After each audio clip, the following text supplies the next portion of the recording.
cumpriremos nossa missão nesse momento da história? Como a igreja pode se tornar uma comunidade acolhedora e transformadora? Como alcançaremos a próxima geração? Como construir relacionamentos sinceros e duradouros? São perguntas que todos nós líderes temos feito. A igreja pós-pandemia precisará estar mais focada na formação de discípulos. E o discipulado requer amizade. É quase impossível viver a vida cristã sem uma comunidade. Por que tentaríamos fazer algo mais difícil do que o exemplo que Jesus nos deu? Estamos convidando você a colocar os pés no chão e caminhar com a gente, lado a lado.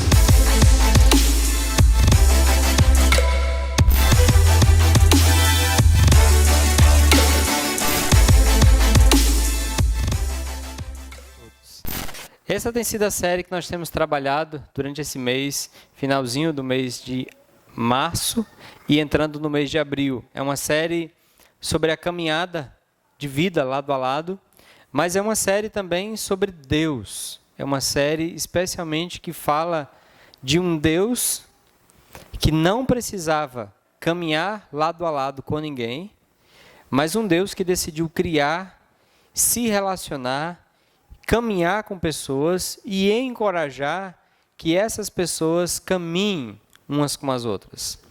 E essa semana, eu não sei como é que foi o seu final de semana de feriado, mas normalmente esse final de semana, ou esse período que nós estamos vivendo, um período chamado de Páscoa, né? Aqui no nosso contexto é mais conhecido como Semana Santa, né? E não é que é uma semana santa porque as outras não são santas, mas é porque é uma semana especial e que nos convida à reflexão. E essa semana, eu não sei de fato como foi o seu final de semana, se você teve a oportunidade de parar para fazer uma reflexão sobre esse período, sobre esse momento, mas Deus me deu o privilégio nesses dias de poder parar um pouquinho e pensar sobre o significado daquilo que nós celebramos ou relembramos nesses dias, o significado disso ao longo dos anos que se passaram. Porque quando nós fazemos uma reflexão da Páscoa, ou da Páscoa desde a primeira Páscoa até a última Páscoa celebrada por Jesus, a sua morte e a sua ressurreição, quando nós refletimos sobre isso, na verdade, nós descobrimos e nós encontramos um Deus que vem até nós e que decide caminhar conosco, que decide se relacionar. Então, a Páscoa, ela traz para nós essa lembrança de que Deus decidiu caminhar perto. Inclusive, deixe-me lhe dizer uma coisa, que nenhuma outra religião, o Deus se aproxima tão perto. Na verdade, o Deus verdadeiro, o Deus da Escritura, é o único que se aproxima da sua criação, que cria a sua imagem e semelhança e que, portanto, se aproxima para caminhar bem perto da sua criação. Mas a Páscoa, todo mundo sabe que ela é a lembrança, especialmente para nós hoje, de que Cristo veio e que Ele morreu, Ele viveu aqui neste mundo, Ele morreu e Ele ressuscitou. E certamente você teve a oportunidade de pensar sobre Jesus. Mas deixa eu fazer uma pergunta. Quando você pensa na pessoa de Jesus, quando você pensa sobre a Páscoa, sobre a vida perfeita de Jesus, sobre a morte de Jesus, sobre a ressurreição, o que é que mais lhe impacta da vida de Jesus? Qual é a área da vida de Jesus que mais lhe chama a atenção? Quando você lê a Bíblia, os Evangelhos, ou quando você assiste um filme sobre Jesus, um filme baseado nas Escrituras, qual é a parte da vida de Jesus que mais lhe chama a atenção? Bem, eu não sei se você sabe, mas essa semana Jesus esteve no Brasil. Vestiu a camisa da seleção e tudo, né? Essa Semana Santa casou justamente com um período, né, em que alguns dos protagonistas da série The Chosen vieram ao Brasil, né? E o Jonathan, esse rapaz é um dos que faz, inclusive, o personagem de Jesus. E as pessoas têm assistido muito essa série, uma das séries que tem sido mais visualizadas. Quem aqui já assistiu alguma coisa de The Chosen? Levanta a mão. Pronto, então não estou mentindo. De fato, a série tem sido muito visualizada e ele faz o papel, então, de Jesus, né? Esse rapaz faz o papel de Pedro. E eles vieram ao Brasil e muitas entrevistas da série The Chosen. E essa pergunta foi feita para o Jonathan, que faz o papel de Jesus, e perguntaram para ele, por que essa série faz tanto sucesso? Porque tem muita coisa sobre Jesus, tem muito filme sobre Jesus, tem muitas ideias sobre Jesus, mas por que essa série tem uma diferença? Por que essa série, ela chama a atenção e as pessoas têm sido muito cativadas por ela? E é interessante porque ele disse a seguinte frase, ó, a humanidade de Jesus e dos apóstolos é justamente o diferencial desta série, pois as pessoas se sentem tocadas e se relacionam com essa proximidade. Interessante, porque quando perguntado o que mais chama a atenção na série sobre a pessoa de Jesus, o aspecto que é destacado é o aspecto da humanidade.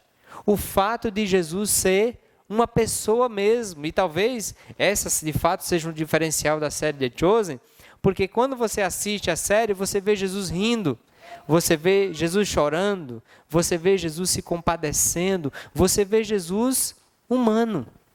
Humano não como qualquer ser humano, mas, sabe, aquele tipo de humanidade que nos admira. E interessante porque enquanto isso rolava nessa semana no Brasil, algumas pessoas tuitaram, outras postaram algo relacionado às pessoas comentando sobre como a humanidade de Jesus, o fato dele ter se encarnado e se feito homem, chama a nossa atenção. Eu achei interessante essa postagem do João Eduardo, que ele diz o seguinte, ele refletindo sobre a vida de Jesus, certamente você já teve a oportunidade de fazer isso, se não é um bom trabalho para fazer. Olha o que o João Eduardo ele diz assim, havia algo de acolhedor em Jesus. O que ele fez com que João reclinasse a cabeça sobre o seu peito em um momento de tensão? Que Madalena o envolvesse em um abraço ao vê-lo ressuscitado? E Pedro, mesmo depois de tê-lo negado, ao avistá-lo na praia, pulasse do barco, mergulhando na direção de Jesus? E aí alguém completou, e as crianças sentiam liberdade em se aproximar de Jesus e de estar com Jesus. Esse aspecto da humanidade de Jesus é um dos aspectos que a Bíblia muito declara. A gente sabe que a série The Chosen, ela não é uma série inspirada, ela é uma série que tem como referência a Bíblia, mas nem tudo da Bíblia ela segue. Então, é uma série, tem muita arte, eles vão além do que a Escritura diz, vale a pena assistir, muito bom. Mas quando a gente vai para a Escritura, é que a gente tem de fato a verdade de Deus em profundidade. Quando nós vamos para a Escritura, nós conhecemos e conseguimos de fato compreender quem é Jesus. E eu queria lhe convidar a, nessa tarde, parar um pouquinho para pensar sobre, nesse aspecto, a humanidade de Jesus, como isso é marcante e como isso tem uma aplicação grandiosa para a nossa vida. Deixe primeiro fazer uma linha do tempo aqui com você e lembrar você, a Bíblia, embora é um livro, mas ela está dividida em Antigo e Novo Testamento. E nós não fomos as primeiras pessoas a refletir sobre Jesus. Na verdade, não foi The Chosen, não foram essas pessoas, nem fomos nós hoje, que começamos a refletir sobre a pessoa de Jesus, mas deixa eu falar outro homem, outra pessoa na Bíblia, que parou um minuto para refletir sobre a pessoa de Jesus. Essa pessoa é João, o apóstolo João. E quando ele pensa sobre a pessoa de Jesus, deixe-me rapidamente ler o que ele escreve sobre a pessoa de Jesus. Somente escuta João capítulo 1. João diz assim sobre Jesus: no princípio, aquele que é a palavra já existia. A palavra estava com Deus e a palavra era Deus. Ele existia desde o princípio com Deus. Por meio dele, Deus criou todas as coisas e sem ele nada foi criado. Aquele que é a palavra possuía a vida e sua vida trouxe luz a todos nós. A luz brilha na escuridão e a escuridão não conseguiu apagá-la. Deus enviou um homem chamado João, o Batista, para falar a respeito da luz, a fim de que por meio de seu testemunho todos crescem. Ele não era a luz, mas veio para falar da luz, aquele que é a verdadeira luz, que ilumina todos que estava chegando ao mundo. Veio ao mundo que ele criou, mas o mundo não reconheceu. Veio para o seu próprio povo e eles o rejeitaram, mas a todos que creram nele e o aceitaram, ele deu o direito de se tornarem filhos de Deus. Estes não nasceram segundo a ordem natural, nem como resultado da paixão ou da vontade humana, mas nasceram de Deus. Assim, a palavra se tornou ser humano, carne e osso, e habitou entre nós, cheio de graça, cheio de glória e verdade. E vimos a sua glória, a glória do único Filho de Deus. Você percebe o que João está fazendo aqui? O que João está fazendo aqui é refletindo sobre a vinda de Jesus, ou em outras palavras, sobre a humanidade de Jesus. Bem, eu já disse que a Bíblia é dividida em Antigo e Novo Testamento, e se você notar, João começa dizendo, no princípio, aquele que é a palavra já existia. Então, João está fazendo referência a Gênesis capítulo 1, e ele está dizendo lá no princípio, lá em Gênesis, quando Deus começa a criar todas as coisas, aquele que é a palavra, aquele que é o verbo, aquele que é Deus, já existia. O Filho de Deus, ele já existia lá antes da criação. E João está dizendo, ele é o Criador. Ele é o Deus Criador, o Deus Filho, que sempre existiu e que cria todas as coisas. Mas João não para em Gênesis, e ele faz agora a sua redação. E ele diz então, olha, agora ele veio, esse verbo se fez carne e osso, habitou entre nós. Aqui é muito interessante porque João está falando de duas coisas magníficas e sobrenaturais. Ele está falando da criação, que Jesus estava lá desde o início na criação de todas as coisas. É isso que João começa citando, mas João também está falando de uma palavrinha que se usa na teologia chamada encarnação. O que é encarnação? É esse Filho de Deus que sempre existia, ele toma para si a natureza humana, ele nasce como um ser humano, aquele que sempre existiu, que não tinha um corpo físico, porque era Deus Espírito, agora também adiciona para si a natureza humana.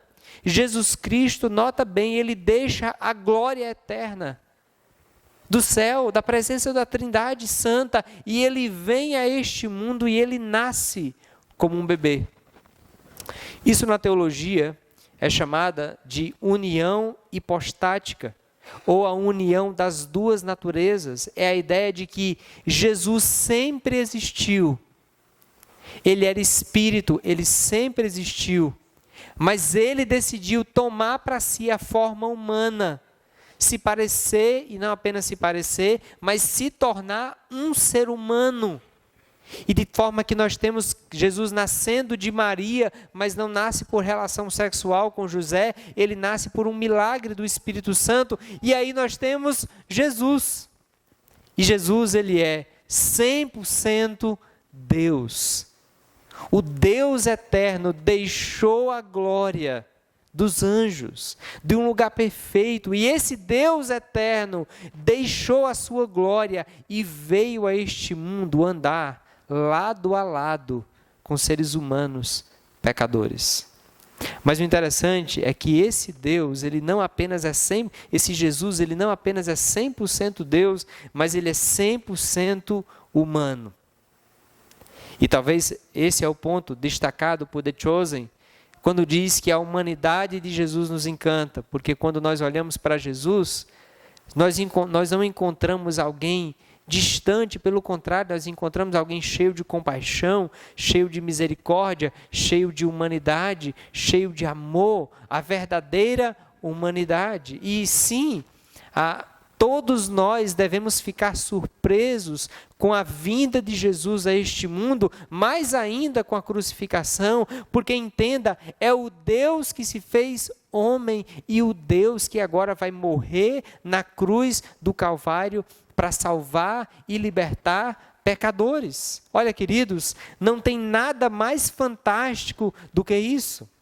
Um grande pregador americano, Billy Graham, ele disse certa vez que o maior acontecimento da história não foi o homem subir e pisar na lua, mas foi Deus descer e pisar na terra, porque foi justamente isso que aconteceu com Cristo. Deus, ele se faz carne, ele habita entre nós, e nós vimos, João diz, nós vimos a sua glória, a glória como do único Filho de Deus. A humanidade de Jesus é uma das maiores glórias que nós podemos contemplar. O Deus que deixou a sua glória e que veio viver neste mundo para salvar e nos conduzir a Deus. Pois bem, esse Deus nasceu aqui como homem, ele viveu aqui, ele dedicou 3 anos e meio aos seus discípulos, e nós conhecemos, e a Semana Santa, inclusive, é a lembrança daquela última Páscoa, da Páscoa que Jesus celebrou com seus discípulos. Mas ora, se teve uma última Páscoa, um dia teve uma primeira Páscoa, concorda? Se teve uma última Páscoa, é porque um dia teve uma primeira Páscoa. E nós só conseguimos entender a última Páscoa se nós entendermos a primeira Páscoa. Bem, a primeira Páscoa, ela foi celebrada no Egito. Deus mandou para que o povo celebrasse a Páscoa quando o povo estava lá no Egito. Eles estavam presos, cativos, escravizados. E Deus então diz, olha, eu vou libertar vocês, mas é muito importante que vocês obedeçam. E aí Deus diz, preparem um cordeiro novo, de 1 ano, sem defeito. E esse cordeiro, vocês vão matá-lo, vocês vão pegar o seu sangue e vocês vão passar nos umbrais das suas portas. Vocês vão matar esse cordeiro e vocês vão passar o sangue dele nos umbrais das suas portas. Todo israelita que quisesse então ter salvação e ser livre do Egito, deveria fazer isso. Deus disse, eu vou passar a meia-noite, e aqueles que tiverem o sangue nas portas, não haverá morte ali. Mas aquele que não passar o sangue, haverá morte ali, o filho mais velho, o filho primogênito vai morrer. E aí Deus estabelece aquilo, os filhos dos filhos de Israel entendem aquilo e eles obedecem. Eles passam o sangue, e a ilustração ali foi derramado sangue para que aquele povo tivesse o perdão e saísse livre dali. Aquele cordeiro indefeso, inocente, precisou morrer e derramar o seu sangue. E aquele povo foi liberto do Egito. E Deus então estabeleceu a Páscoa e disse, todo ano vocês devem matar um cordeiro, comer a carne, para lembrar do dia que Deus livrou vocês do Egito. Pois bem, o povo de Israel celebrou a Páscoa durante muitos e muitos anos, e quando Jesus chega, ele também celebra a Páscoa. João fala de pelo menos 4 eventos da Páscoa, inclusive a última. E a última Páscoa, João, no capítulo 3, o apóstolo João 13, o apóstolo João, é nesse texto que nós vamos meditar nessa tarde. João capítulo 13, João vai relatar a última ceia, ou seja, a última Páscoa celebrada por Jesus com seus discípulos. E essa última Páscoa, ela é celebrada, ela é falada, ela é comentada, ela é muito mencionada. João capítulo 13. E quando você pensa nessa última Páscoa, uma das cenas mais conhecidas é essa, é uma pintura de Leonardo da Vinci, e ele pintou então essa última ceia, e é muito interessante, porque se você notar, a pintura de Leonardo da Vinci, né, do século XV, aí, ela é uma retratação daquilo que muitas vezes é mais moderno, é mais uma mesa como se fosse essa, e até parece, né, você percebe na foto, que não cabe todo mundo sentado na mesa, tá vendo? Porque o fotógrafo precisou tirar a foto. Aí já imaginou se o cara tivesse assim, como é que ia sair na foto? Então, o fotógrafo disse assim, ei, para todo mundo sair na foto, passa para o lado de trás para a gente tirar a foto. Então, os discípulos passaram lá para o lado de trás, aí o fotógrafo foi lá e tirou a foto. Só que não, na verdade não, porque esse tipo de mesa que nós temos não era comum na época de Jesus. Na verdade, a última ceia não se pareceu muito com isso. Naquela época, os judeus já tinham pegado para si um costume que inclusive era romano, que era usar o triclínio. Porque era como se fossem 3 mesas em formato de U. Clínio, porque eles se reclinavam. Então, a ceia, na verdade, era uma mesa nesse formato, uma mesa baixa, em que tinha um formato de U, e que aqueles que se sentavam ao redor da mesa se assentavam reclinando. Então, tinha a mesa, tinha como se fossem umas esteiras ou umas almofadas, e que as pessoas se reclinavam para tomar a refeição. É por isso que quando você lê, por exemplo, aquele relato da mulher que derrama perfume em Jesus e chora sobre os pés e enxuga, é justamente porque a mesa era assim, ela não entrou debaixo da mesa. Jesus estava reclinado, todos estavam reclinados e os pés ficavam à vista. E foi nesse cenáculo, a Bíblia fala de um espaçoso cenáculo, que a ceia de Jesus, a última ceia, a última Páscoa, na verdade, ela foi celebrada. Bem, a mesa tinha lugares. E naquela época havia uma tradição de que o anfitrião, aquele que recebia as pessoas para aquela ceia, ocupava esse lugar. Esse era o lugar do anfitrião, aquele que recebia, que dava a festa, aquele que estava recebendo as pessoas. Naquela época, a questão de honra era muito grande. Então, do lado do anfitrião, nós vemos sempre quando nós lemos a Escritura, nós vemos os discípulos disputando sobre quem vai ficar do lado de Jesus, porque aquela questão de estar ao lado tinha muito uma questão de honra. Estar ao lado era uma questão de honra. E Jesus tinha também, estava dentro desse contexto, e aqui nós temos esse outro lugar, o lugar à direita do anfitrião, que era o lugar do amigo leal. Era como se fosse uma espécie de conselheiro que iria ocupar aquele lugar ali do lado e que seria aquele amigo, aquele conselheiro. Interessante, todos nós precisamos de pessoas mais próximas. Nós precisamos de um círculo grande. A família é grande. Mas nota que nós precisamos de pessoas próximas. E você vê Jesus assim, ele tem uma grande multidão, mas ele tem 12 e ele tem uns amigos mais próximos. E Jesus tinha um amigo leal. E o outro lado seria o lugar de honra, um convidado de honra. E as cadeiras não, os assentos, né, seguem. E olha que interessante, quanto mais para a direita, menor a honra. Quanto mais perto do anfitrião, maior a honra. É por isso que quando você lê lá no Novo Testamento, que quando você chegar aos banquetes, você não procure os primeiros lugares. Porque pode chegar alguém e dizer, ei, sente mais para lá. Aí qual é a recomendação? Sente nos últimos lugares. Porque aí o anfitrião pode dizer, ei, você tem muito mais honra, sente mais para frente, aí vai ser legal para você. Mas se você sentar nos lugares de honra, alguém pode chegar e dizer, ei, meu amigo, esse lugar aqui é meu, sente mais para lá. Olha que interessante, porque quando a gente pensa em tomar os lugares à frente, normalmente a gente pensa no culto, né? No auditório, em que a pessoa vem e senta na frente. Não, é uma mesa. A família de Deus, muitas e muitas vezes, é retratada como uma família à mesa. Pois bem, quem era o anfitrião? Bem, o anfitrião daquele dia, daquela Páscoa, nós sabemos que era Jesus. Alguém tem um chute para dizer quem era o amigo leal? João. João era o amigo leal. João era aquele... Por que a gente sabe que João está aí? Por que a gente sabe que João era o amigo leal? Bem, porque a Bíblia inteira diz que João era o discípulo amado. Era o discípulo que Jesus amava, que estava perto. Segundo, porque nesse jantar teve muita discussão boa e tensa. Foi uma aventura boa. E diz que em certo momento João reclina sobre o peito de Jesus. Isso é uma indicação que ele estava ao lado? João estava ao lado. Quem estava no lugar de honra?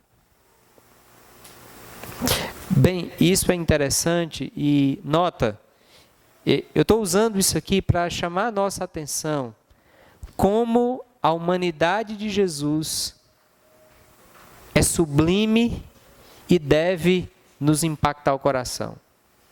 Como a humanidade de Jesus, ela deve nos imitar, porque a morte de Cristo, ela não foi apenas para nos livrar dos nossos pecados. A morte de Cristo é para nos livrar de nós mesmos e nos fazer parecidos com Ele. Pois bem, quem ocupou o lugar de honra foi justamente Judas. Jesus, por algum motivo, coloca Judas no lugar de honra. Ele coloca esse homem, e tem vários indícios disso, mas um deles é porque quando João descreve a relação da ceia, tem um momento que Jesus diz, olha, vocês vão me trair. E Pedro diz, João, pergunta quem é. E lembra, João está do lado. Então João chega para Jesus e diz, sou eu, mestre? Não. E aí Jesus diz, é a quem eu der o pedaço de pão. Nessa mesa, nessa imagem que você está vendo, tem um prato para cada um. Provavelmente naquela época não era assim. Era um prato para alguns. E diz o texto que Jesus molha o pedaço de pão e ele dá para Judas. Entendendo a mesa assim, Judas estava bem próximo de Jesus. E Jesus honra Judas. Mais do que isso, Jesus lava os pés de Judas. E isso nos ensina muito sobre a humanidade de Jesus. Uma das virtudes da humanidade perfeita de Jesus é o amor. Jesus tem aquilo que a gente pode chamar de amor sublime, ou amor perfeito. João começa o capítulo 13 dizendo o seguinte, antes da festa da Páscoa, Jesus sabia que havia chegado sua hora de deixar este mundo e voltar para o Pai. Ele tinha amado seus discípulos durante o ministério na terra e os amou até o fim. Note essa expressão, ele amou seus discípulos e ele amou até o fim. Ele amou quem até o fim? Ele amou todos até o fim. Ele amou inclusive Judas até o fim. Jesus é o tipo de pessoa sublime, o Deus Filho, que não desiste e que vai até o último momento, demonstrando o amor e convidando pessoas para o arrependimento. Olha o que ele diz no versículo 34 e 35, baseado na sua ação de amar, ele diz, por isso agora eu lhes dou um novo mandamento, amem uns aos outros. Assim como eu os amei, vocês devem amar uns aos outros. Seu amor uns pelos outros provará ao mundo que vocês são meus discípulos. Nota que interessante, porque Jesus, naquela última conversa com seus discípulos, ele quer que os discípulos olhem para ele e percebam que ele amou os seus discípulos até o fim. Inclusive aquele que era o seu inimigo.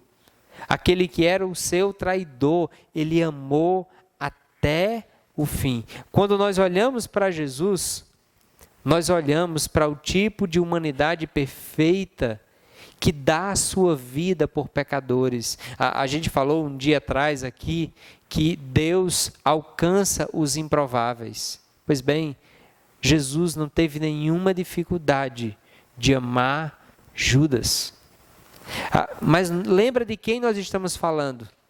Nós estamos falando de um Deus perfeito, de um Deus glorioso que vem a este mundo e que ama pessoas como Judas. E quantas vezes nós temos dificuldade de amar, não é verdade? Quantas e quantas vezes nós temos dificuldade de amar as pessoas, de amar o cônjuge, de amar a esposa, de amar o esposo, de amar os filhos, de desenvolver esse amor resiliente, que persevera, que continua. olha o que Jesus está dizendo: eu estou amando vocês até o fim. E essa expressão até o fim, não é apenas até o fim do ministério, mas eu estou amando de maneira sacrificial. Gente, Jesus, ele veio para nos salvar dos nossos pecados, mas salvar dos nossos pecados não é apenas nos livrar da condenação eterna. Salvar dos nossos pecados é nos salvar do egoísmo, para nos permitir amar como Ele ama, perdoar como Ele perdoa. Sabe, Jesus é o tipo de homem, Deus, que nos chama a atenção e que diz: ei, por que você não ama mais? Por que você está querendo desistir do amor? Por que você está querendo desistir dessa pessoa? Por que você está jogando a bandeira ou entregando os pontos, como a gente diz? Jesus é o exemplo de perseverança no amor. Jesus é o exemplo de amar pessoas difíceis. Jesus poderia ter colocado qualquer pessoa no lugar de honra, mas ele decidiu colocar provavelmente Judas. Porque Judas ainda tinha chance. E ele decidiu seguir o seu próprio caminho. Mas no que dependeu de Jesus, Jesus amou Judas até o fim. Eu acho muito interessante porque Jesus cria na eleição, mas ele cria na responsabilidade humana. Então Jesus sabia que Judas não era um eleito. Mas Jesus sabia que Judas tinha responsabilidade. E Jesus, enquanto homem, entende que a responsabilidade dele é amar Judas até o fim.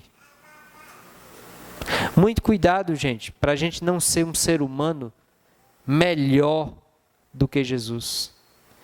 Jesus amou pessoas difíceis e amou até o fim. Nós vivemos num mundo que cada vez mais o amor esfria. Inclusive, a marca dos últimos dias é porque o amor de quase todos esfriaria, porque cada vez mais as pessoas estariam mais distantes de Jesus. Jesus dá a honra e ama os seus discípulos até o fim. Essa é a primeira virtude que eu queria chamar a sua atenção. Jesus, um amor sem limites. Jesus, um amor sublime. Mas se esse era a posição dos discípulos, esse lugar aqui era então um lugar que era ocupado pelo servo. Era alguém que estava na mesa, mas era alguém que poderia sair pela porta para servir alguma coisa. Era alguém que estava disposto para servir. Era um lugar de menos honra. Tinha honra, mas era menos honra. Quem estava no lugar de menos honra? Quem Deus colocou no lugar de menos honra? Quem é que Deus coloca para ocupar o lugar de servo? Tem algum chute? Muito interessante, porque a Bíblia fala que Pedro vai mandar João perguntar a Jesus. João está de frente, provavelmente de frente para Pedro. E Pedro está dizendo: João, pergunta aí. Algo muito interessante também é que quando Jesus, no momento da ceia, ele tira a sua roupa e ele veste uma túnica e ele vai lavar os pés dos discípulos e ele vai se tornar um servo, provavelmente aquela atitude era esperada de quem? Provavelmente uma atitude esperada de todos, claro, mas esperada também de Pedro.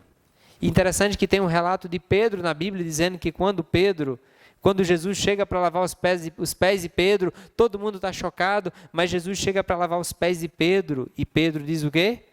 De maneira nenhuma, o Senhor nunca vai me lavar os pés. E aí Jesus disse: se eu te lavar, Pedro, você não tem parte comigo. E aí Pedro lava, e aí Jesus lava os pés de Pedro. E olha que interessante, porque Jesus está ensinando para Pedro o que é serviço. Mas olha, interessante, porque olha aqui outro exemplo de humanidade que nos inspira, porque na modernidade esse tipo de virtude, que é o serviço, não inspira. Mas olha o que João diz: depois de lavar os pés deles, Jesus vestiu a capa novamente, retornou a seu lugar e perguntou: vocês entendem o que eu fiz? Vocês entendem? O anfitrião, o dono da festa, tirou a roupa e foi lá, botou uma roupa de servo e foi lá lavar os pés dos discípulos, inclusive daquele que era para ser o servo. E Jesus está dizendo: olha, vocês entendem o que eu fiz? Eu sou o Senhor, eu sou o Deus eterno, eu encarnei e vim a este mundo, e eu sou Senhor e sou mesmo. Mas eu, sendo Deus, eu lavei os pés de vocês.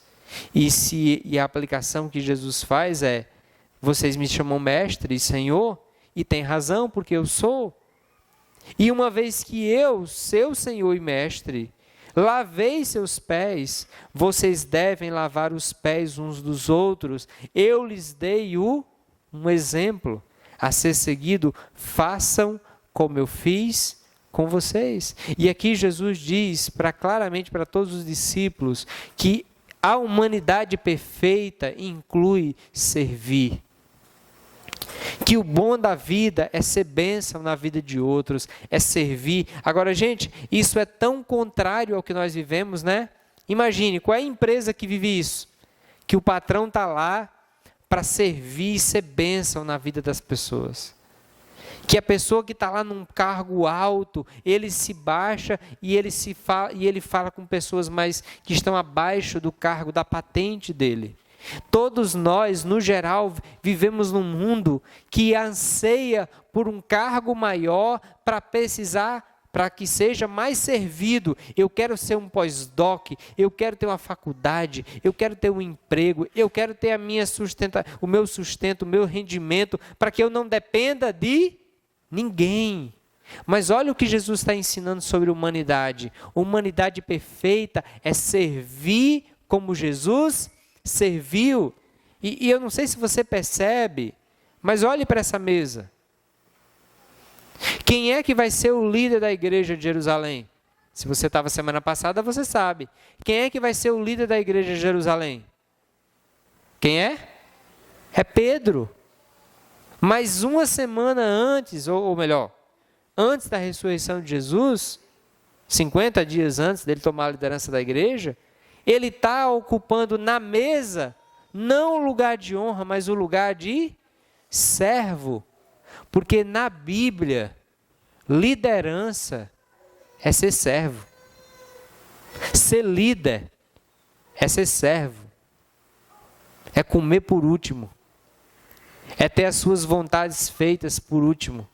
Em outras palavras, liderança não é para usufruto próprio, mas liderança é para o bem dos outros. É como uma família. O cabeça não é para o seu próprio bem, é para o bem da família, é para o bem dos outros. E Jesus está ensinando a Pedro uma sublime lição sobre o serviço, dizendo: Pedro, a humanidade restaurada é servir, Pedro. A humanidade que foi perdida lá com Adão e Eva, a restauração dela nos chama para amar pessoas, nos chama para servir pessoas.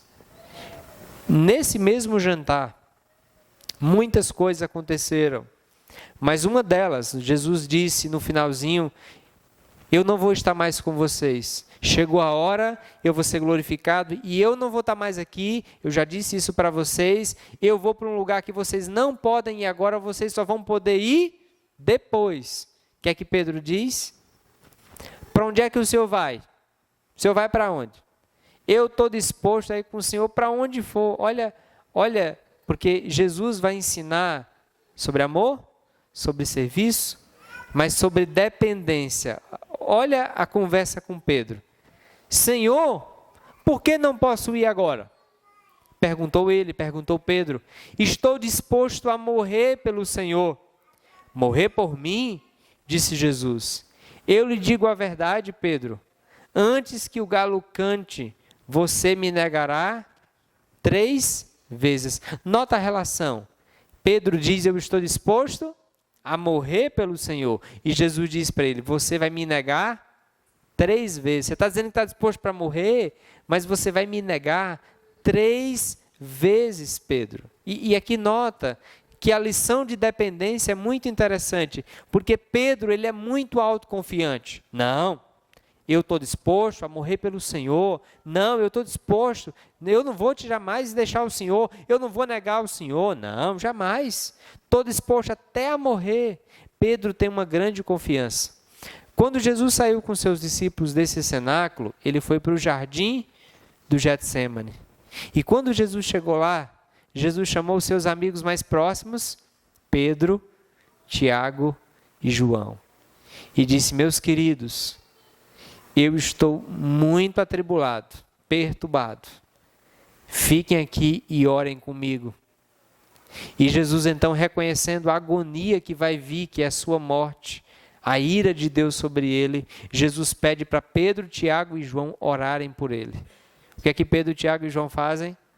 Dormem. Pedro dorme. Jesus chega neles: ei rapaz, vigiai e orai para que não caiam na tentação. Não caiam, vigie, ore. Ele sai e vai orar novamente. O que é que Pedro faz novamente? Dorme. E Jesus chega.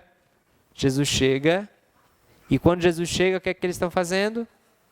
E aí diz o texto que Jesus diz: levante-se, por favor. O traidor se aproxima e diz que chega então os soldados para prender Jesus. E você sabe o que acontece ali? Jesus fica e ele persevera até o final na sua missão, mas todos os discípulos fazem o quê? Fogem. Lembra das palavras de Pedro? Estou disposto a morrer. Dorme na oração. Autossuficiência. É o contrário de dependência. Nota uma coisa, Jesus sendo filho de Deus, ele não aparenta para os seus discípulos como aquele que não precisa do Pai. Pelo contrário, Jesus foi um homem-Deus que teve grande relação com o Pai. O Pai, o Filho e o Espírito se relacionando, Jesus orando, Jesus dependendo do Pai, orando, se relacionando. E aqui um profundo ensinamento. A humanidade perfeita depende de Deus.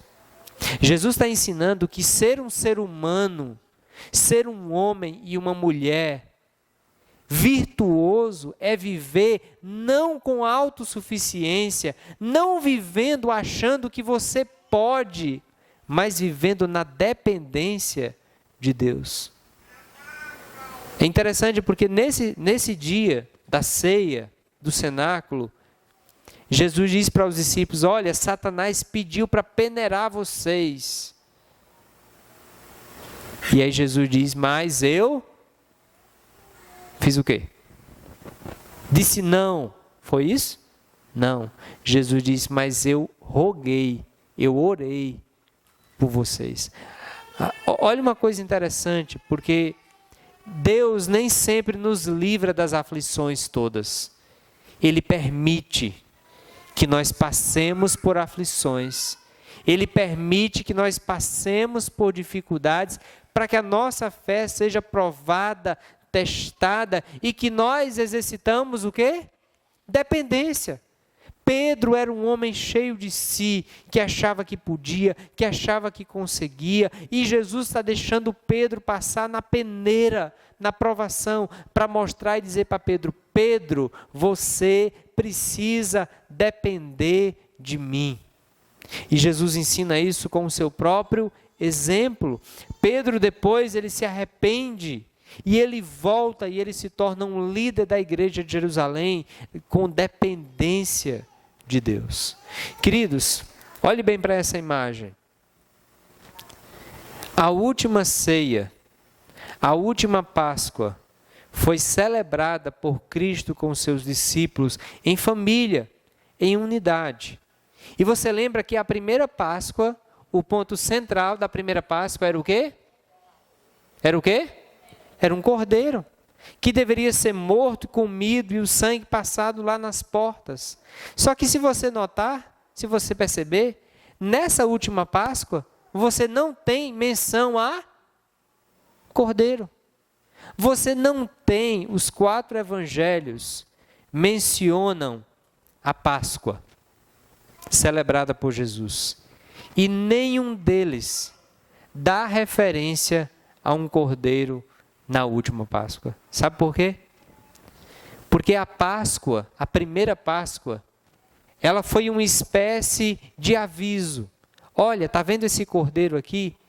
Vai vir o verdadeiro cordeiro, que de uma vez por todas vai libertar vocês do pecado.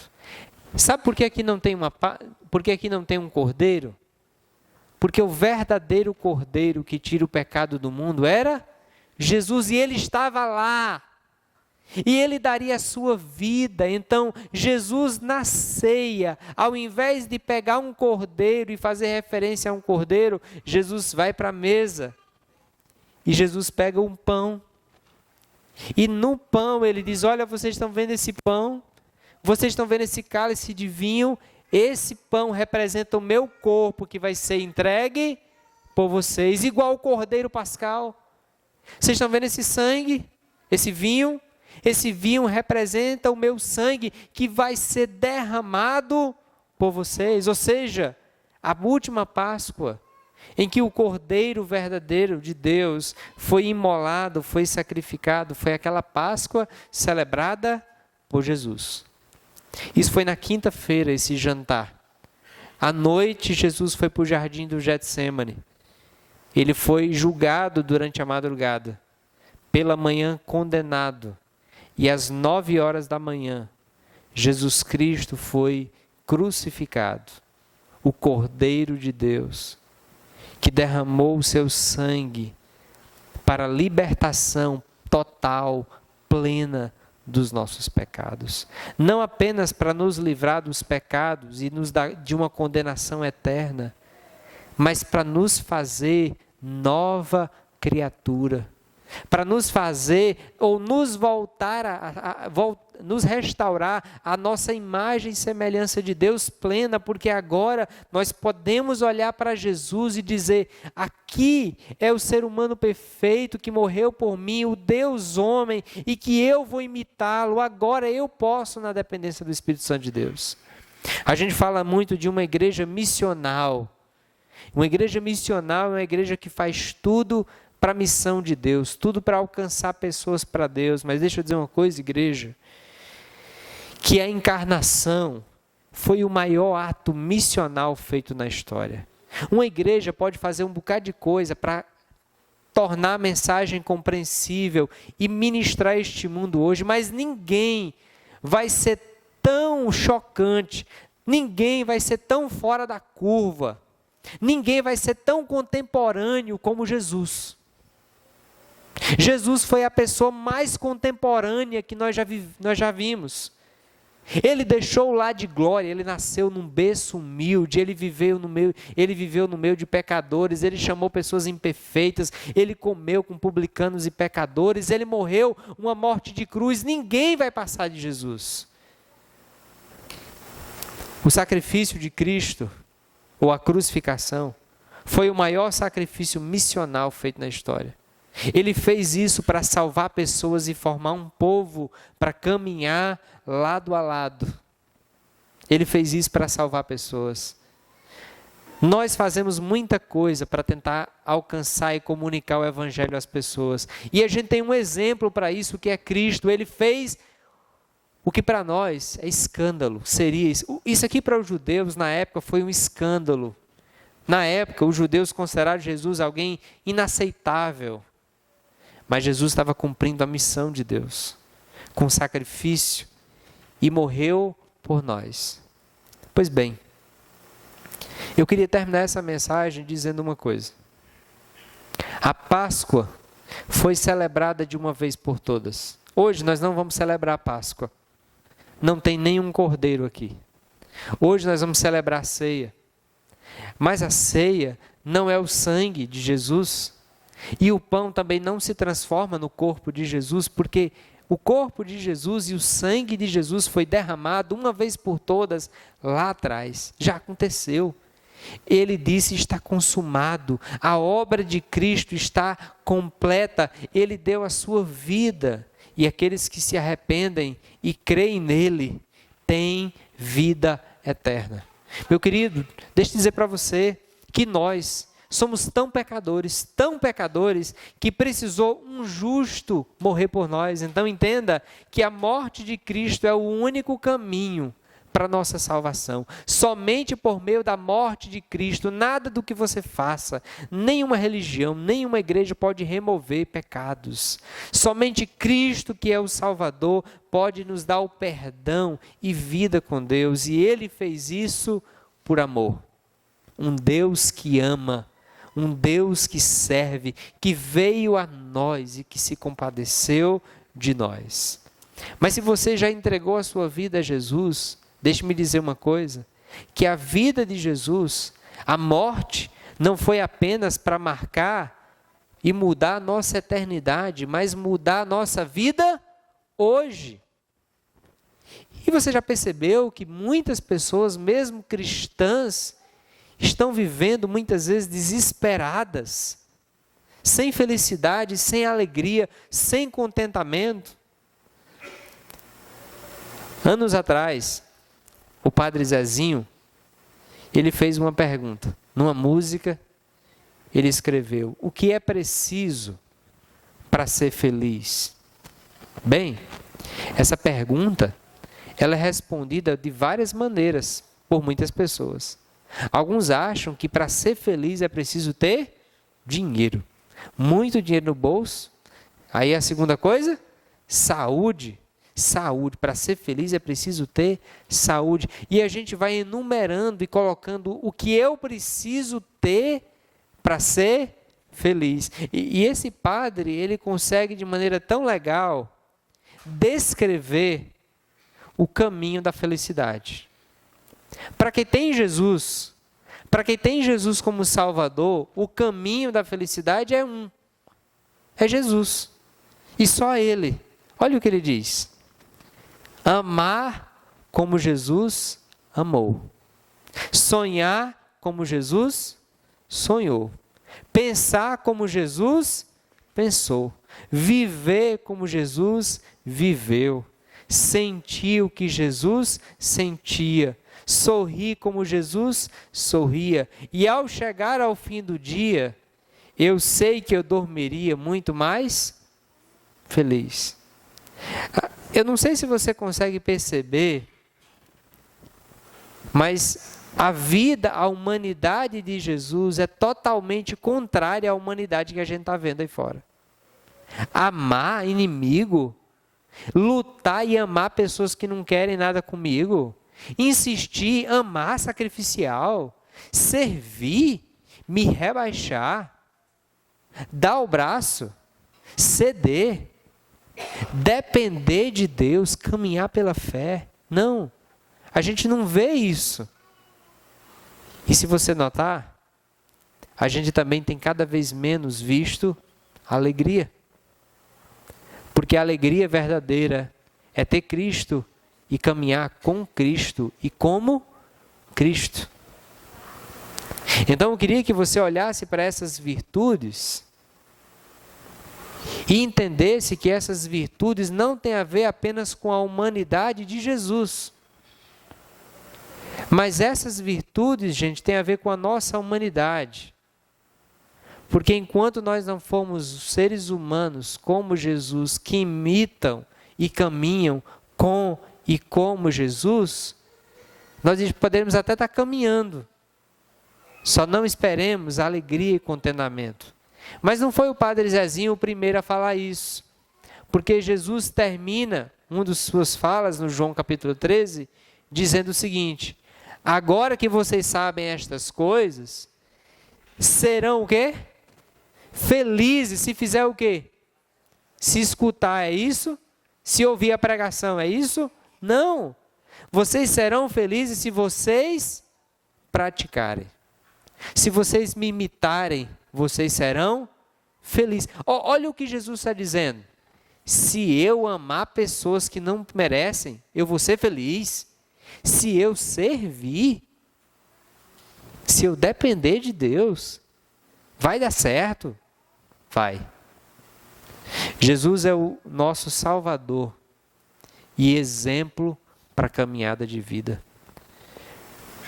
A grande tensão entre quem Jesus foi e quem Jesus é, e quem nós somos, perdão, é o preço que está aqui no meio.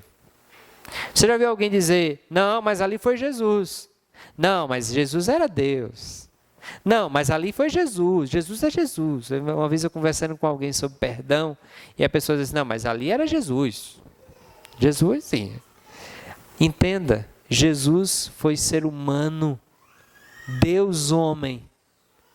E Ele foi o nosso e é o nosso Salvador, mas também o nosso exemplo. Ele andou para que nós olhemos e andemos e caminhemos como Ele. Eu queria deixar algumas verdades para você refletir e praticar. A primeira delas é que, note bem, a última Páscoa, esse evento tão marcante e tão importante, a última Páscoa foi a festa da maior demonstração do amor de Deus por nós. Nós não vimos em nenhum lugar uma demonstração de amor de Deus tão grande como na última Páscoa. Jesus está ali com seus discípulos. Nota bem, se hoje fosse o seu último dia de vida, gente, aonde você estaria? Se você soubesse que hoje é o seu último dia de vida, você estaria aqui hoje? Está entendendo? Decisão difícil, né? Jesus sabia que aquela dali seria a última noite. Nota bem, Jesus sabia que aquele dali era o último momento. E Ele decidiu passar com seus discípulos. Amor, serviço, dependência. Então deixa eu dizer uma coisa para você, que na cruz nós temos a maior demonstração de amor de Deus por nós. Deixa eu dizer que quando você olha para Cristo, para o sacrifício que Ele fez, todos nós deveríamos ser encorajados a amar mais, a servir mais. O Deus que poderia ter caminhado sozinho, decidiu caminhar com uma família. Não deveríamos ser diferente desse Deus. Segundo, a ceia é o memorial do grande amor de Deus em Cristo. Não se esqueça disso. A ceia, esse momento que nós vamos celebrar, é um momento de lembrar daquele grande amor. A gente não celebra mais a Páscoa, não tem mais cordeiro, porque o cordeiro já foi morto, mas nós celebramos a ceia lembrando daquele cordeiro perfeito, Jesus, que derramou o seu sangue, entregou o seu corpo por nossos pecados. E por fim, crer em Cristo, entregar a sua vida a Cristo é assumir um compromisso de viver uma nova humanidade. Sabe, a fé em Jesus é um comprometimento de amar como Ele amou, de servir como Ele serviu, de depender de Deus como Ele dependeu. Não dependa de si. Não confie em si, confie em Deus. Exerça a sua dependência, busque-o, viva com Ele. A humanidade será feliz quando ela se encontrar plenamente com o autor da vida, que é Cristo, e caminhar com Ele e por Ele. Acredite, a felicidade, o caminho para uma vida feliz não está num próximo passo que você vai dar na direção de ter alguma coisa. A felicidade, ou o aprofundamento da felicidade, está em caminhar e imitar Jesus, tendo Ele como Salvador da nossa vida.